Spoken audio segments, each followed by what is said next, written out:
Hello, and welcome to Roll for Topic, a podcast where GMs get together and talk about topics related to running the game. I'm Chris Salzman. And I'm Andy Rao. And this week we are joined by Kyle Latino. Kyle, say hi. Hi.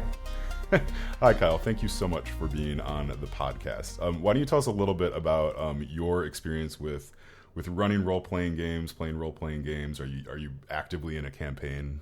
I've been running, my first RPG was back in middle school, and it was Dragon Ball Z, the tabletop role-playing game. Oh my goodness. It was miserable, and I do not suggest ever revisiting it, but it got us going, and it was still kind of like tapering off with the whole like focus on the family, like Dungeons and Dragons, Satanic Panic stuff. Mm-hmm. So this was like, it was because it was a cartoon show that was on like network television, even if it was on the like one of the fuzzy channels, it was still like technically like okay. Yeah. So that's kind of how it started, and then I played a lot of Shadowrun and some Dungeons and Dragons in college. Mm-hmm. And then just have been messing with the hobby ever since, and am actually currently studying it as part of my practice as a fine arts visual arts MFA program right now. That's great. How are you using that in your MFA? Right now, I am studying with Dr. Evan Torner.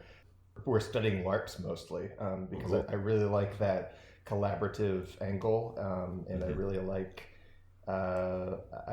like putting people on the spot, but also kind of lowering the level of kind of the stratification of artist and viewer, and kind of like, no, we're all equal performers at once. It's just one of us is making you do this, and that's kind of all there. That's the only real difference, is like who starts the game, I guess. That's interesting. I mean, it's almost like the kind of postmodern theater you could think about as a LARP. I mean, like there's a bunch of stuff. I think Yoko Ono's instruction paintings are beautiful and could be taken as very small, like micro LARPs. Some of which would kill you if you actually followed their instructions. So I don't recommend actually acting all of them out, but some of them would be quite beautiful to act them out.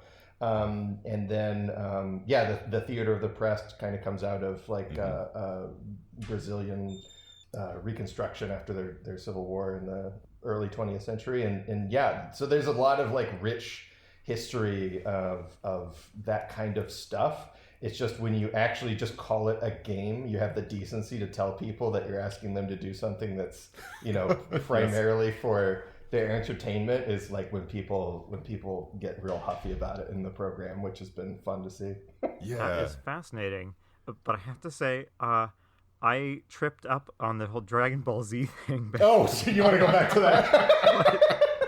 What is it like to have your basic level understanding of an RPG be the Dragon Ball Z RPG? It was actually because the rules were so awfully defined.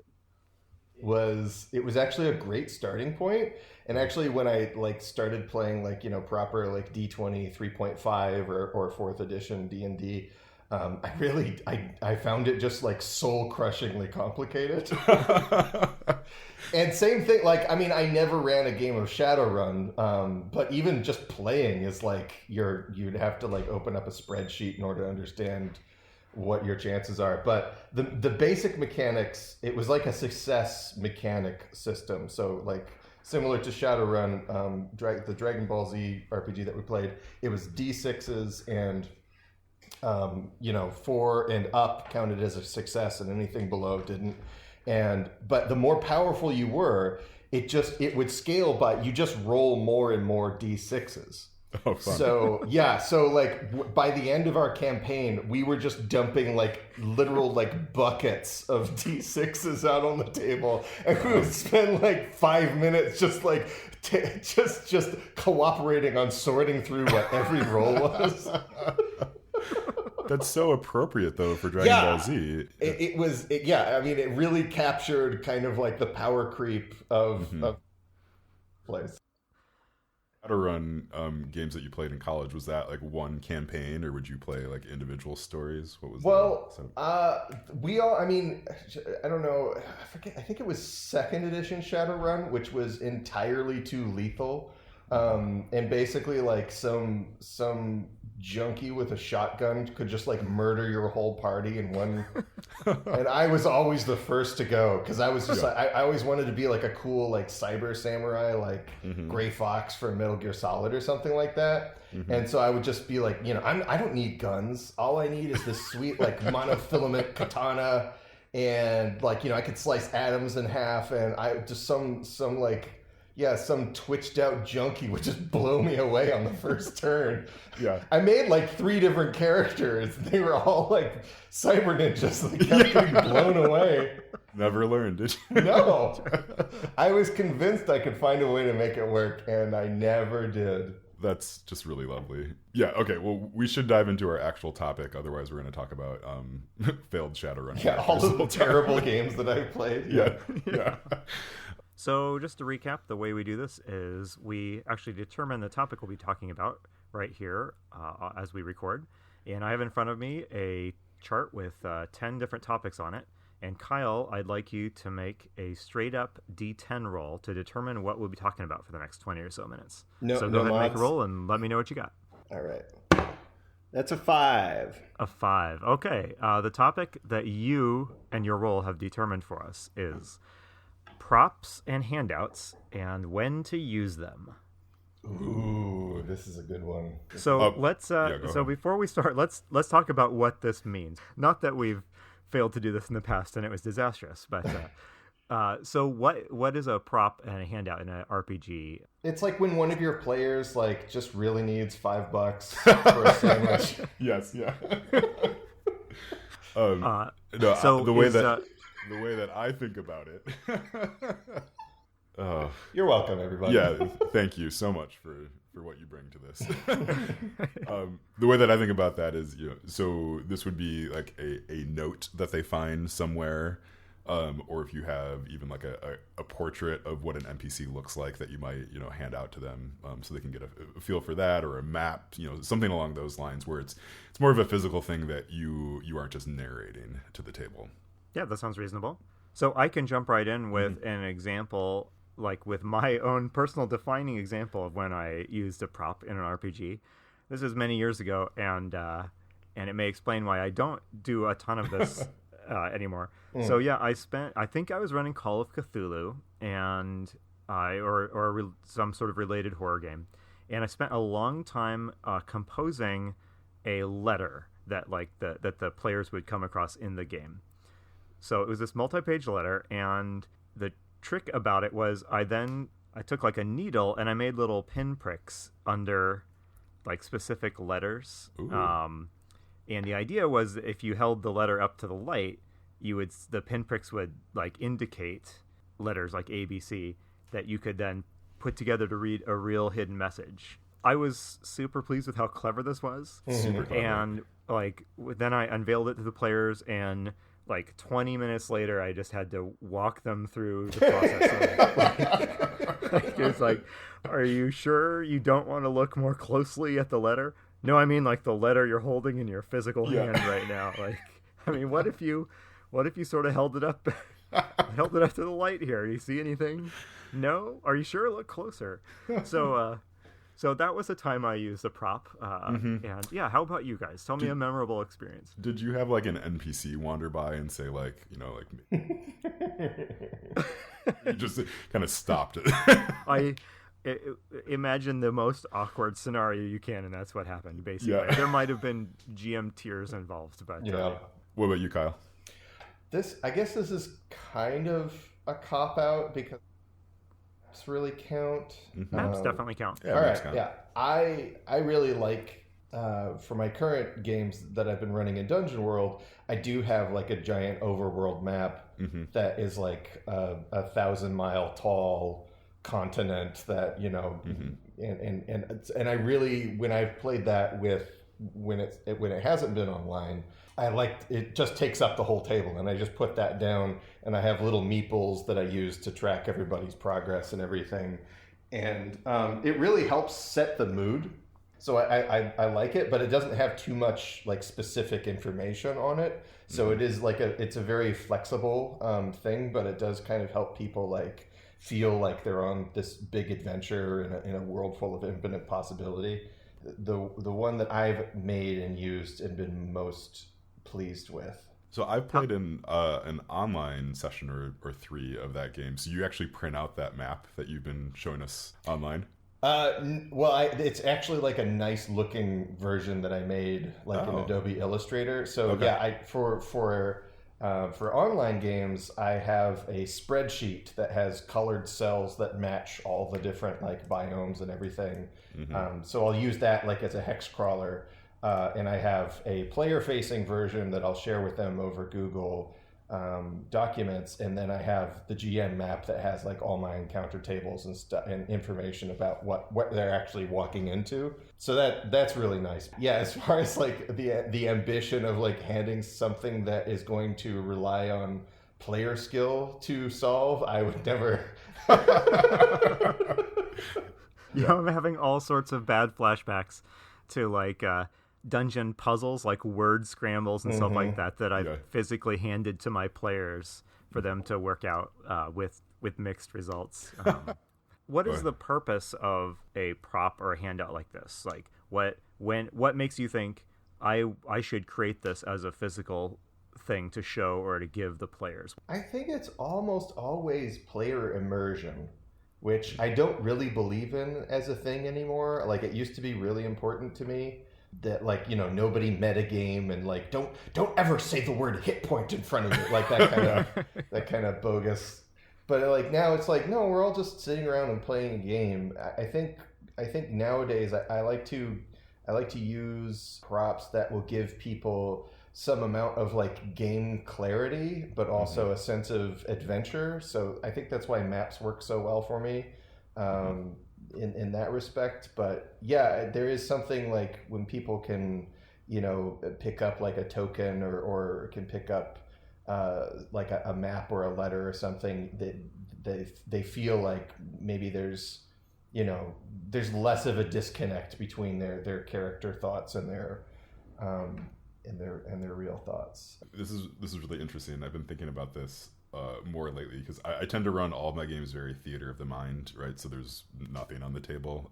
That's partly because I'm lazy and I don't want to get like miniatures together and stuff, but you know, partly just because that's the sort of game that I like to run. But I experimented with something recently where the party was going to sort of a new location, a new town, and so one of the players was from that town, but he hadn't been there in like 30 years or so. So I printed off the map of the town for him that basically just had like the layout of the buildings, and I gave it to him and I said, you can share this with the party or not, but this is what you remember of the location, right? So he didn't have the like, you know, this one has a bunch of zombies in it and like, you know, this is where the dragon is, you know, he didn't have that information, but he had the like, oh, I remember, you know, when I was younger that like this is where the town square was and like there was a building over here and there. Yeah, so that actually ended up being kind of an interesting like character moment for him.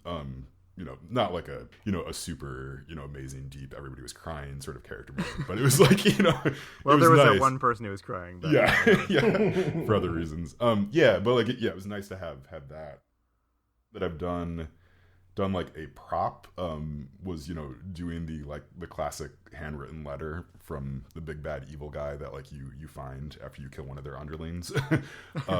You know, and that was purely just for, you know, for immersion or atmosphere, if you will. Not immersion, right? Because the immersion actually breaks really fast if you just hand someone something. But atmosphere is a different thing from immersion, I think. Right? So the atmosphere of it was very cool. It was like, oh, we found this letter, and like, oh, it's actually like a letter that's written out. So this one is more important than all the other ones that we've been ignoring. Yeah, so it is really interesting how the second you actually hand something like a handout like that to somebody, it immediately like interrupts whatever kind of flow state you had established. Yes, yeah. It's like, whoa, what's happening? Whoa, huh? Yeah, well, you don't do this. Yeah. Are you allowed to do this? I was going to say there are some games that actually lean pretty heavily on like props and handouts, and I say this because I've played and run a lot of Call of Cthulhu, and basically every Call of Cthulhu adventure has like documents, like whether it's like a ticket stubs or telegrams or things like that in the module, if you're playing a published module, that you're intended to like photocopy and hand out.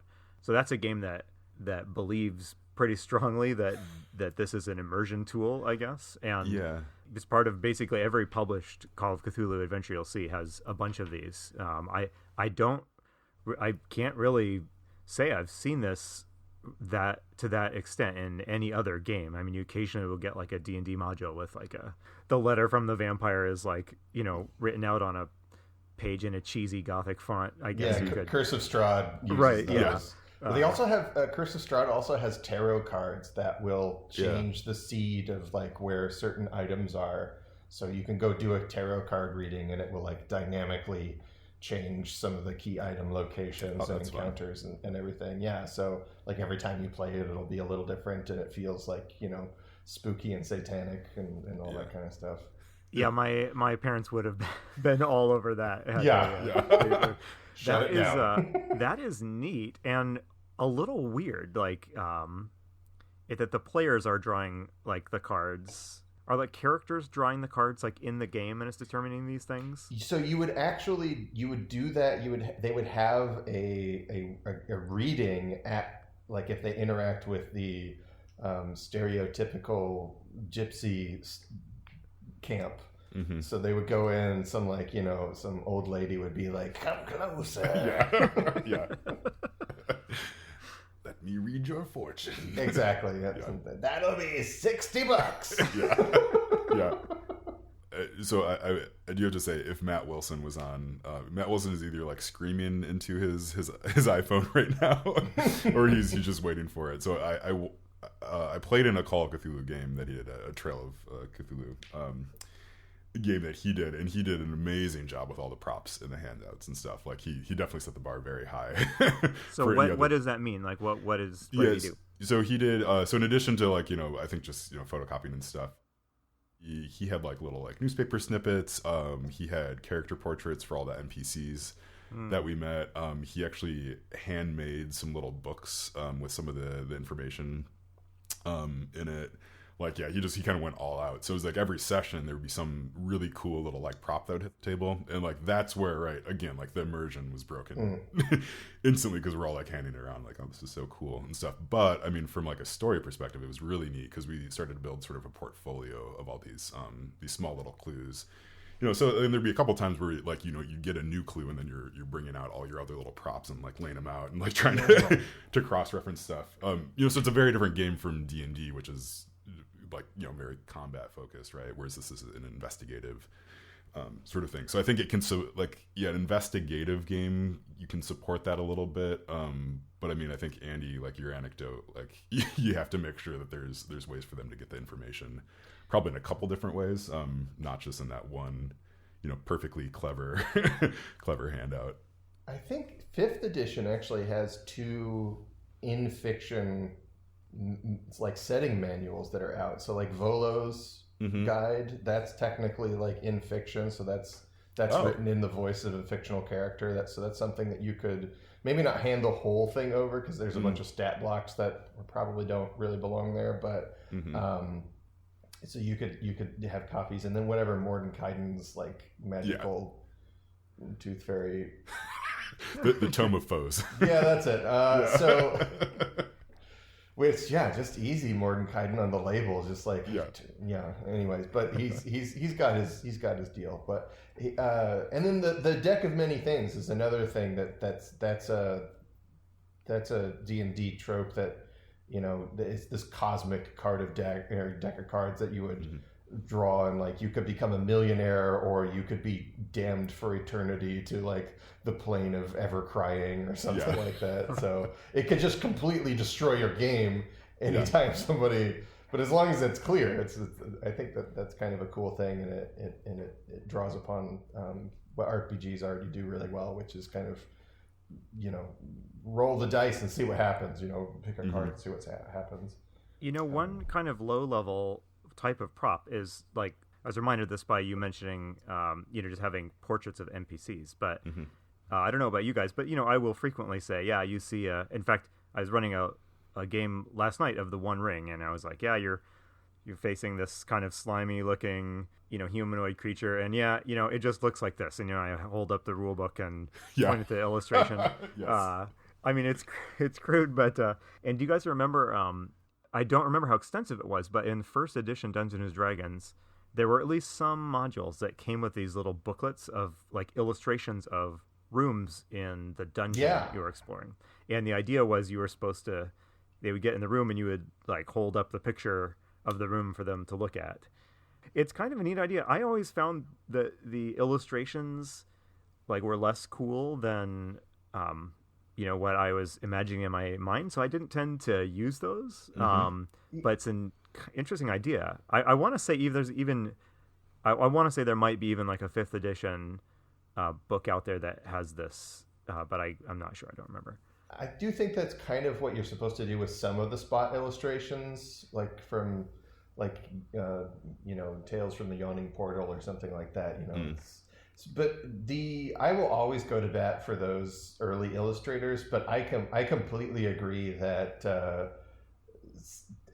spending the whole dungeon kind of like letting people build their own like mental setting of it, and then to show them like, no, actually everything I've been explaining looks like this is just I think it's always going to be jarring. I think it's neat, and then there's also the problem of, especially if it's like puzzle stuff, and in Call of Cthulhu I think it probably works a lot better, but the signal to noise ratio is always a problem, like how much of this is just like what the illustrator thought was cool, and then versus something that somebody's going to have to ask questions about to really figure out the puzzle. Yeah, you could easily get trying every possible thing with the candelabra in the corner. It's like, well, no, it's not that. Have you guys had players create a prop, like any sort, like an in-game artifact of some sort? No, I have had several players like draw their own character portraits, and I always really like that. So because that helps me kind of like understand as a GM like how they view their character, because you get so many like nonverbal cues out of their decisions.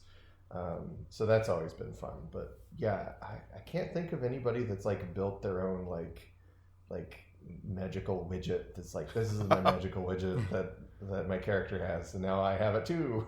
One of my games, most of the I think actually all the players have bought dice that they feel like represent their character pretty well, which that's kind of fun, right? So that's just like a very low level way of them showing their personality. And then that same game, I took like an hour out of one session and had them make their initiative trackers themselves. So like I just use little tents on the top of my screen, just fold over a note card and have their names on it.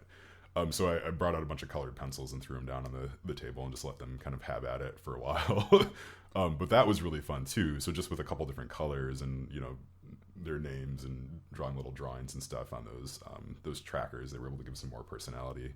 I remember in middle school I was running a fantasy campaign, and it was like Narnia meets Pokemon. So like it was just like the best combination of everything that I liked at the time.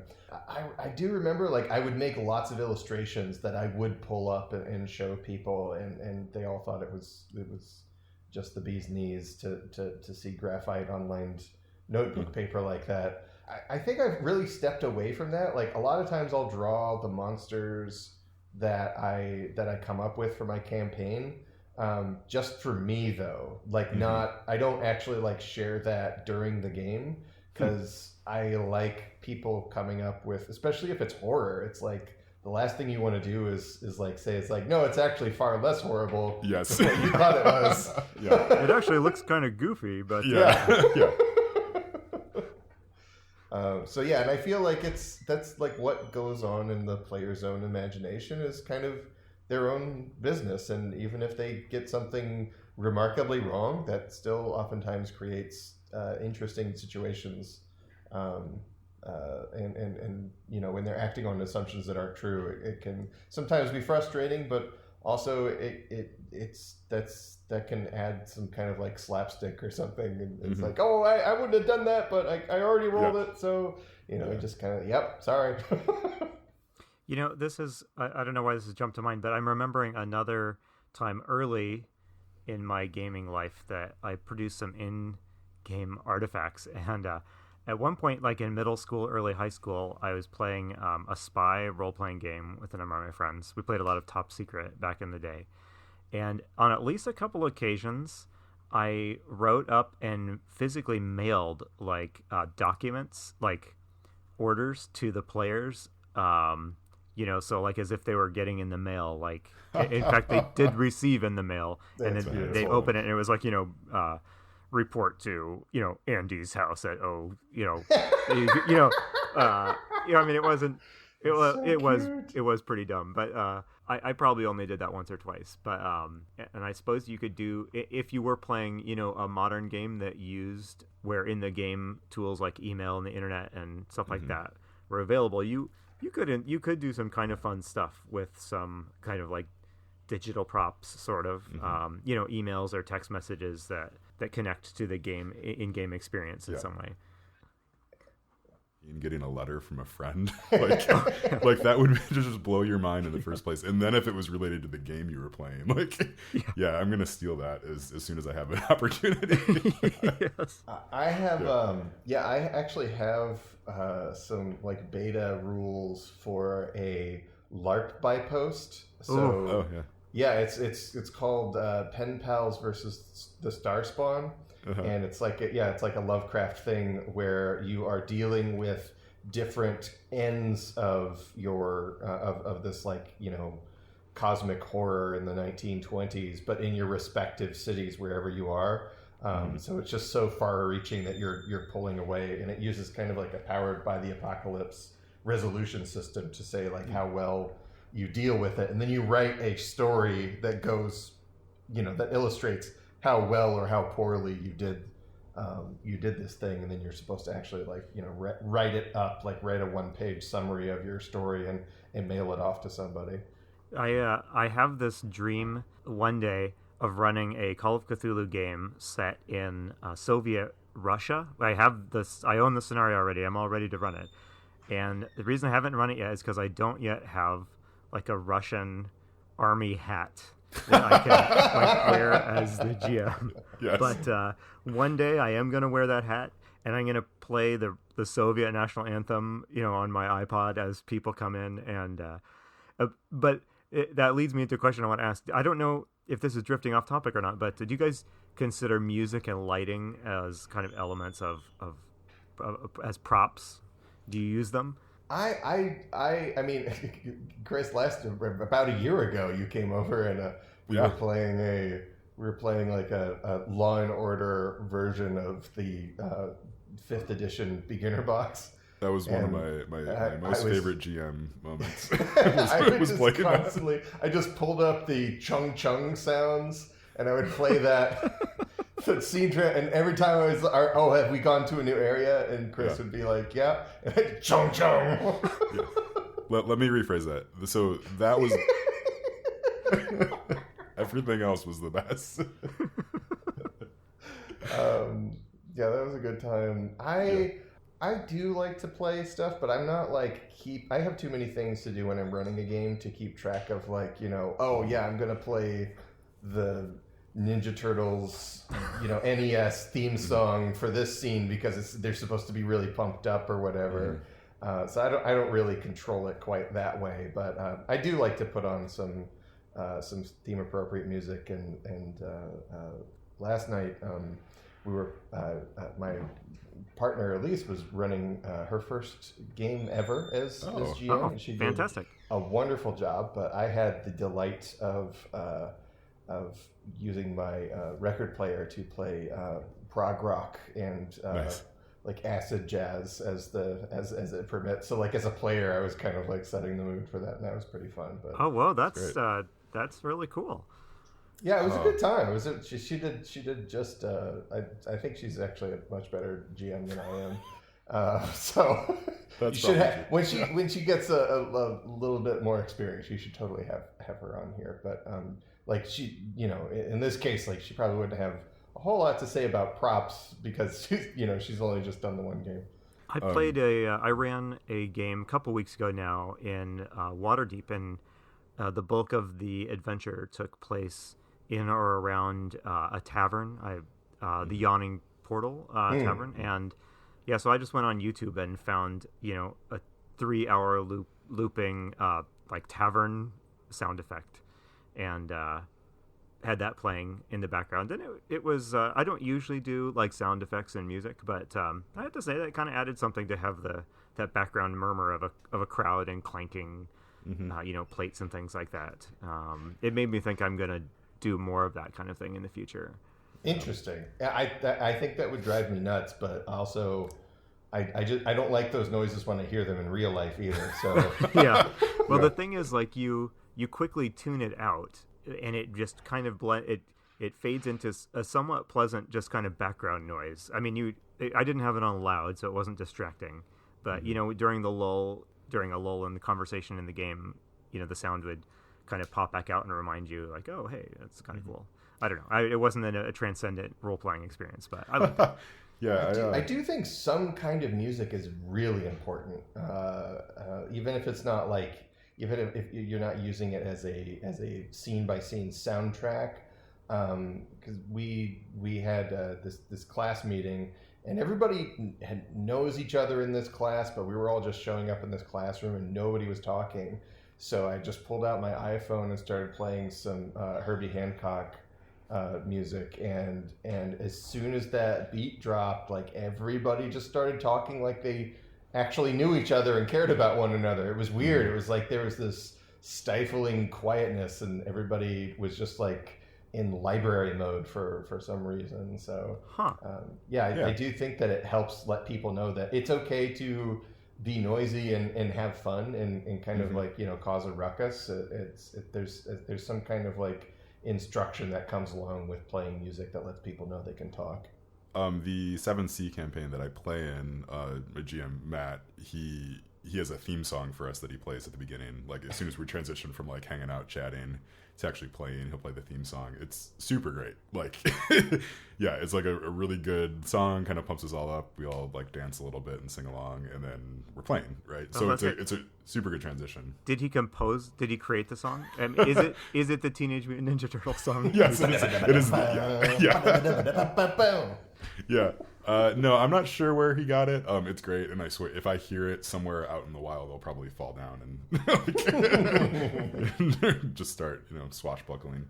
Yeah, I've heard of groups choosing as a group a theme song that they play, and that's always seemed kind of fun to me, but also not the sort of thing I usually do. So I did play. I did as a player once. I played in an Eberron game as a Warforged bard, and I would spend my entire in combat. I would spend all the time in between my turns writing songs that matched the situations. So when I got to it, I would sing it, and everybody hated it. And that was the first and last of that game ever happened. And but I had a lot of fun.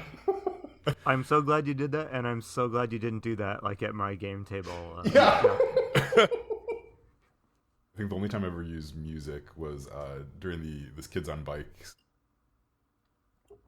So I solicited people to send in their favorite 80s songs, and I made this huge playlist for it, and then had that on in the background while we were playing Kids on Bikes. So Kids on Bikes is like a Stranger Things style game. So that sounds perfect for that genre. It was really awesome, and it a couple times a song would come on, and it was like, yes, like this actually fits with what's happening with the narrative. Stuff. Yeah, which was really fun. I think you're really hitting on something with this music. With the talk about music, and when I think it works and when it doesn't, it's like, if you're trying to force immersion with handouts, I don't think that's a good idea, because it really is a completely different and unsupported mechanic for people to look at a physical object instead of rolling a notice check or something about Yeah. it, but it's like it's everything else in the game hasn't prepared you for that moment. But if it is about atmosphere, I think it's always a good idea. And I think I never had like an atmosphere choice go poorly. But I have had immersion choices go poorly. Yeah. Well, I think we should probably wrap up this conversation. Do you guys have any final thoughts on the topic of props or handouts? Any anecdotes you wanted to share that you haven't gotten a chance to mention yet? I don't know. I guess what do we all think? Like, yay or nay? I think no. Like, I don't think it's worth it most of the time. I think they are worth it if you're going to go kind of all in on it as part of your campaign. But at least my experience is kind of one-offs here and there. It sort of creates more work for you and then like sets weird expectations, right? So like the one handout that I've done, which was like the handwritten note from the big bad evil person. It's like, okay, great, like that came out, and then people were sort of like waiting for the next one, or they had forgotten about it. So it was, as fun as it was to put together that one time, like it didn't really add anything to the campaign. So yay or nay, Chris? So yeah, all that to say is, I would say yay if you're gonna go for it, but if you're not gonna go for it, just don't even bother. It's wishy-washy. Yeah, whatever. It's your podcast, I guess. I'm just a guest. You are, and you'll never come back. Well, okay, fair enough. Well, I guess what about you? So you're just totally nay on it. Yeah, I just say if since I created this false choice, I'm going to stick by its parameters and say nay, absolutely not. You may either use handouts or you must never use them. Yes. There's no middle ground. That's right. If I could obliterate all handouts in the world, I would. Yeah. So I think I think I fall a little bit more towards Chris's side of this. I don't have this handout extremism that you seem to have. But I do think one thing we haven't talked about that handouts can do is that they can assist players with sort of record keeping about a campaign. And again, I think this makes more sense in some game genres than in others. But in Call of Cthulhu, handing out handouts, letters or train tickets or newspaper articles, newspaper clippings, is a way of handing clues to players who may need to remember them a couple of sessions down the road. And if they have them in a little folder of their newspaper clippings, they can go back and see exactly what time that train left, or you can assist players by kind of giving them the clues that they'd otherwise have to scroll down on the back of their character sheet. And I don't know if that's a good thing or a bad thing, but I would use handouts in a game like Call of Cthulhu or a mystery or an investigative horror type game.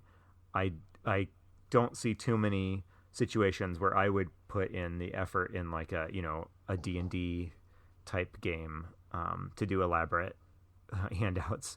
Unless there is a real special case, if you absolutely have to have that handwritten letter from Strahd in the Gothic font, I guess, sometimes there's a certain joy in doing that. But oh, actually, all right, I might have to take it all back because I just thought of the best handout to give someone in a Dungeons and Dragons game is like Bilbo's death contract with the dwarves.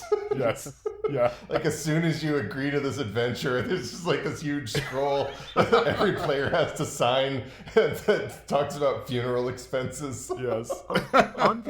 On first edition AD&D character sheets, there's like a last will and testament like section. I'm almost positive. That's beautiful. Yeah, I know. Yeah. Like so. Yeah, I agree. That would be a gorgeous thing.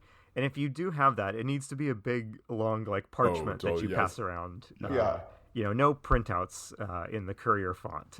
Next game I run, I am going to start by having all characters write a 200-word living will. I think it's just really sets the tone for the adventure. Yeah, just nice and light. All right, well, let's go ahead and wrap this up. I think in conclusion, handouts are totally the worst, but maybe sometimes the best. Yeah. And you're welcome for all the insight. So the final thing we do on the show is we ask our guest to add something to our D10 table of random topics, something to replace the topic that we rolled in this recording. So, Kyle, do you have a topic you would like us to add to the list here, knowing that a future sucker/guest might wind up having to discuss this with me and Chris? Something about like reading the block test in published adventures, or reading your own block text in published adventures, yay or nay? I like that. It's a yay or nay question, so you have to abide by my rules. Yeah. It's going to be a short one if someone rolls that. Yeah. We're not trapped on this podcast with Kyle. We're or he's yeah. Yeah, Okay, that's super good. Yeah, we will update the table appropriately. Yeah, Kyle, thank you a lot for coming on. This was super fun, and I hope that you come back some other time and hopefully roll your own topic so you can. Yeah, you should be so lucky. Do you have anything that you want to plug? What kind of projects are you working on? So I do have a fantasy webcomic called The Savage Beard of She-Dwarf. So you can type in www.shedwarf.com or Shedwarf, if you will. It's one of those things that seems like a good idea until you get that URL and you're like, oh boy. But yeah, it updates mostly weekly. Now that I'm in grad school, it does not update every week, but almost every week. Yeah, and it's a full color webcomic about a bearded lady dwarf who is searching for the lost kingdom of Dameron to find out what happened to her people. So yeah, it's a romp. It's really good. Yeah, I agree. Mm-hmm. You're a man of distinguished taste, my friend. Yes. Yeah, it's super good. And then let's see. So I know about this. I don't know if you're talking about this publicly, but the dungeon, dungeon rooms thing you're doing, the Exquisite Corpse. Oh yeah. So I'm still looking for more things, and yeah, I don't know if you guys have show notes or whatever, but we do. Yeah, we can throw it in there. Yeah. I am still have a complete open submission policy as long as you stick to the format. I'm making a collaborative dungeon called the Tomb of the Exquisite Corpse, and it's based on this old surrealist writing game referred to as the Exquisite Corpse, where you write a sentence and you use that sentence to then extrapolate out into a room description that will go into this bizarre dungeon, and then another one for a monster encounter, and basically. Yeah, I can't imagine who would ever run this thing, but I think it would be great to have like in your back pocket, like if you need to stock a dungeon with just like the creepiest, weirdest, non sequitur monster you can think of. Like people's submissions have been so good, and it's like they are absurd, bordering on funny, but also deeply unsettling, each and every one of them. So yeah, it's wonderful. Yeah, that sounds fantastic. Yeah, I wrote one, and it was a fantastic writing prompt. So for GMs out there, something to stretch their creative muscles a little bit. It's a great prompt. And I've read a couple of them, and it's phenomenal, right? Yeah, you would never run it as a whole dungeon by itself, but yeah, definitely for cherry picking kind of ideas out of, or just getting your wheels turning on how to write an interesting room. It's fantastic. So I hope that keeps going. Yeah, so we'll throw a link to that in there. All right. Well, thank you very much, Kyle. Again, I've been Chris Salzman. And I'm Andy Rao. Thank you so much for listening. Bye.